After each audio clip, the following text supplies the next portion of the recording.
Hi everyone, my name is Tetsuya, and I am from Japan. I am a Singapore lover and a frequent visitor to Singapore. If you are a Singaporean person, I think maybe you might also like Japan for tourism, etc. So, I hope you get interested in what I am talking about in my videos. In this channel, I will share a lot of my insights about Singapore from my Japanese perspectives. Sometimes I simply talk about what are impressive and interesting about Singapore, and often I will involve my comparison insights between Singapore and Japan. Also in my channel, there will be other Singapore related topics as well. So today's theme is what I found similar between Singapore and Japan, and I am going to share 6 points today. As you may imagine, when people are in an environment that is similar to their home country, we tend to feel comfortable and relieved. There are a lot of similarities in Singapore. So, whenever I am in Singapore, I feel really comfortable staying there. Anyway, let's get started. The first similarity is the people of two countries. Of course, Singaporean and Japanese are different. We speak different languages, have different cultures, and behave differently in general. But the similarity I am going to talk about is something specific about both of us, and that makes me comfortable. Well, before talking about what is similar, let me first talk about the people in other countries. So, in a lot of countries, regardless of developed countries or developing countries, often there are people who walk up to tourists and behave kindly and try to help tourists. But relatively often, as far as I feel, those people who help me tend to do that for money. In some countries, someone helped me proceed to the place I needed to go to at the airport, even though I didn't ask someone to do. Someone took my bag and carried to the next destination at the immigration area. While I was trying to buy a metro ticket in some country, someone came and helped me to buy a metro ticket. When I was having a sightseeing at a popular tourist place, someone suddenly came and began to follow and speak Japanese and explain the ruin. In all these cases, the people requested me money, so I didn't ask them to help me at all. But in Singapore, I have never encountered that kind of people anywhere. This is really similar to Japan, where people give tourists help without any intention to get money from as a reward. That's why in Singapore, I can always feel comfortable because I don't encounter those kind of people who request money by giving some help. Rather, in Singapore, when I ask people for help about how to use MRT ticket machines, etc., people just kindly help me without requesting any money. Singaporean people might say, of course, why do we have to require money for such a thing? But generally in the world, not encountering money requesting people is relatively rare from my own experience. The next similar point is the safety. A lot of you might think that's just a well-known fact and nothing special to pick here. But the safety in Singapore is one of the biggest things that is similar to Japan and what makes me feel really comfortable while I am in Singapore. From now, I am going to share some interesting story. Have you ever checked the crime rate ranking or the safety ranking of the world? In the world safety ranking, both Singapore and Japan are neighbors with each other. A lot of people might be able to imagine this fact, but what is really interesting and impressive is that Singapore is one more position safer than Japan when it comes to the murder rate in the ranking. In Japan, I can walk and go anywhere 24 hours safely. That level of safety is what I really like about Japan. But according to the data, Singapore is even safer than in Japan, which is amazing.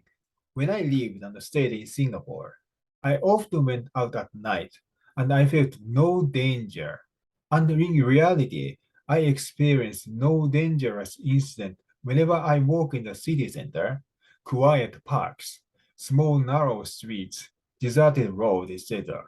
This is really similar to Japan and what makes me comfortable in Singapore. So let me move on to the next similar point. In Singapore, one of the symbolic things is its cleanliness.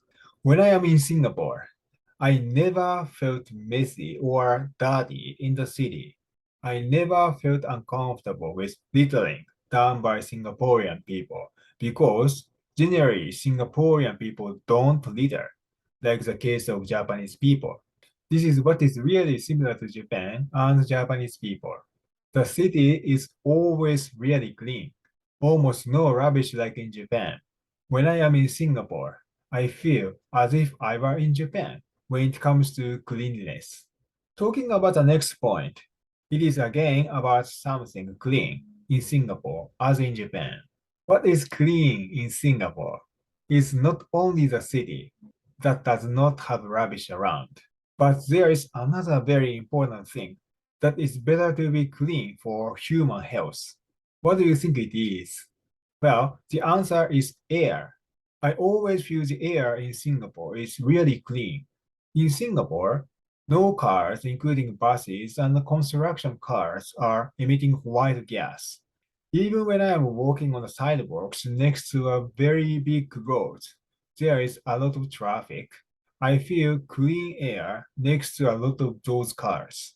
This is really similar to Japan. I guess cars running in Singapore are bought mostly as brand new cars, and also the regular maintenance period would be short and strict to protect the environment and the life of the people in Singapore. Keeping the condition of the cars is really important for human health. So let me move on to the next similar point. The next similar point is about food. Singaporean food and Japanese food are somehow similar in some points. Of course, if I say Singaporean food and Japanese food are similar, both Singaporean people and Japanese people might say, hey, what are you saying? It sounds ridiculous. They are totally different. Yes, but still in a bigger view, both countries' foods are Asian food. And very interestingly, there are certain similarities. They are just simple similarities, but the similarities are not only one thing. First, Singaporean food and Japanese food have a great deal of rice foods. Singaporean people and Japanese people both love rice and eat a lot of rice. I love rice, but when I am in Singapore, I don't have to be worried about rice, but rather I am always excited to have slightly different rice food in Singapore. Another big similarity is noodles. Singaporean people and Japanese people both eat a lot of noodles and love noodles. In here, there are two similarities in Singaporean noodles and Japanese noodles. The first similarity is that there are a lot of noodles which come with deep soup. In case of Singapore, the representative food would be laksa. In case of Japanese food, the representative food is ramen. I hope Singaporean people also love ramen. The next similarity about noodles of Singapore and Japan is that there are a lot of different kinds of fried noodles. We really have similar noodles, fried noodles. In Singapore, what I love is char kway teow and mee goreng. In case of Japan, our typical fried noodle is yakisoba. Have you ever seen yakisoba? This is the most common fried noodles in Japan, and it is really, really good. We cook yakisoba on barbecue really often as well. I think you can get ingredients in Singapore easily, especially at Japanese grocery shop in Singapore, if interested. A bit expensive because of imported food, but please give it a try once sometime. Well, going back to the main topic, as I mentioned, the rice and the noodle and the types of noodle menus are so similar between Singapore and Japan. Both countries are in Asia, and both countries' foods certainly have Asian influence. But this similarity of two countries are so amazing and surprising. Singapore and Japan are 6,000 kilometers away from each other, and it looks there is no cultural things that overlaps in two countries, but some of the main food is quite similar. Now, let me move on to the last point for today. This point might sound a bit ridiculous, but as a Japanese, this is still important and what makes me feel comfortable staying in Singapore. It's again about the people. Well, talking about the Singapore society, Singapore is a multicultural country where different ethnicities live together. But since the majority of the population of Singapore is occupied by the people of Chinese origin, the people somehow look like Japanese just because of their East Asian appearance. There's nothing more to add on this, but we just look similar on appearance. That's it. But this appearance similarity makes me comfortable staying in Singapore because I do not outstand in appearance as a foreigner, but rather I feel I blend into the Singapore environment without drawing any attention from local people. And talking about the summary of today's topic, it is as shown this way. Have you ever thought Singapore and Japan were similar at any point I mentioned today? I am going to share a lot more videos about Singapore, so please don't forget to subscribe my channel to watch my future Singapore related videos in my channel. Thank you and see you soon in other videos.